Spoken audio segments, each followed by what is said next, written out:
Bonjour tout le monde, mon nom est Sébastien Damour. Aujourd'hui, on y va avec un contenu différent. Je vais faire l'analyse de la piste Envoyé en bas du Mont-Tremblant. C'est une piste double losange noire qui a de très bons features. Et on va commencer par le premier qui est un drop de 6 pieds d'une plateforme de bois directement sur une façade de roche. Ça peut être très intimidant, mais une fois qu'on le fait, on réalise que le landing est très smooth et que ça se fait bien. Connaissez-vous l'histoire du Red Bull Trail Crew qui a bâti Envoyé en bas? Je me souviens vaguement d'avoir rencontré un des builders dans les chaises pendant que je montais au MSS, mais je ne me souviens plus de l'histoire. Donc, si vous la connaissez, partagez-la dans les commentaires. J'aimerais en apprendre davantage. Allons voir ça de plus près.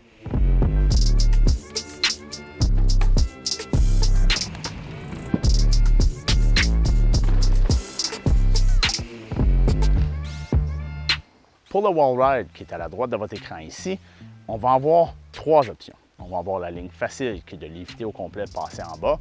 On va avoir une ligne médium qui est de la monter au complet et de la redescendre bien doucement. Et on va avoir une ligne plus difficile qui est de l'utiliser comme un berm et de l'utiliser en appui. Aujourd'hui, par exemple, je ne l'utiliserai pas comme un berm parce qu'il n'y a plus, donc c'est glissant. Je vais la monter et la redescendre tout simplement. Et ça, c'est le deuxième gros feature sur la piste Envoyé en bas. Après le wall ride sur la roche, on tombe sur un berm monté en bois, un petit peu wall ride et un gap. Ensuite, on fait face à un choix dans la piste. On a deux options possibles. Donc, on a la voie facile et on a la voie plus difficile. La voie facile se retrouve également avec un drop sur une plateforme de bois d'une hauteur d'environ 3 pieds. Ensuite, on roule tout droit, on monte sur une roche et on fait un virage qui est quand même un peu technique. Et la montée sur la roche n'est pas l'affaire la plus facile non plus, mais il n'y a pas de trouble à le faire, il n'y a pas de danger. La voie plus difficile, c'est qu'on passe à travers le berm. Ensuite, on descend deux petites roches.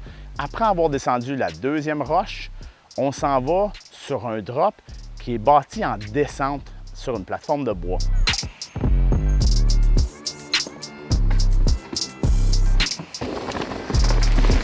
Une fois qu'on fait le drop, ça va nous mener à un petit gap jump.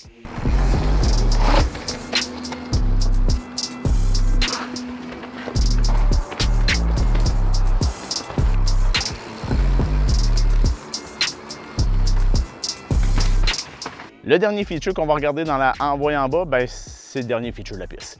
C'est un drop. Et c'est un drop qui peut devenir assez massif rapidement si vous le prenez avec de la bonne vitesse. Il y a deux façons de l'aborder. C'est qu'on peut y aller directement en roulant la ligne quand on est habitué et puis on la connaît. On peut monter dans le bois et partir de là avec une position stable parce qu'il y a une planche de bois qui est un petit peu plus élevée, donc ça fait une bosse et on veut y aller vraiment en ligne droite sur le drop. Un élément important à prendre en note quand vous faites ce drop-là, c'est plus vous y allez avec de la vitesse, plus il y a de l'amplitude. Le landing est steep, donc ça va être smooth quand on va atterrir. Par contre, si vous rentrez vite, vous allez, au lieu de dropper 6-7 pieds, vous allez parler de 10-12 pieds. Donc faites attention quand vous faites le drop.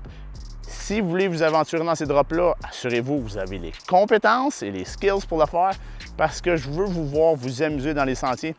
Ça ne me tente pas d'entendre des histoires d'horreur de gens qui sont venus ici et qui se sont blessés. Donc, amusez-vous. J'espère que vous avez apprécié la vidéo. Et là, on va aller faire la dernière drop pour finir cette aventure-là.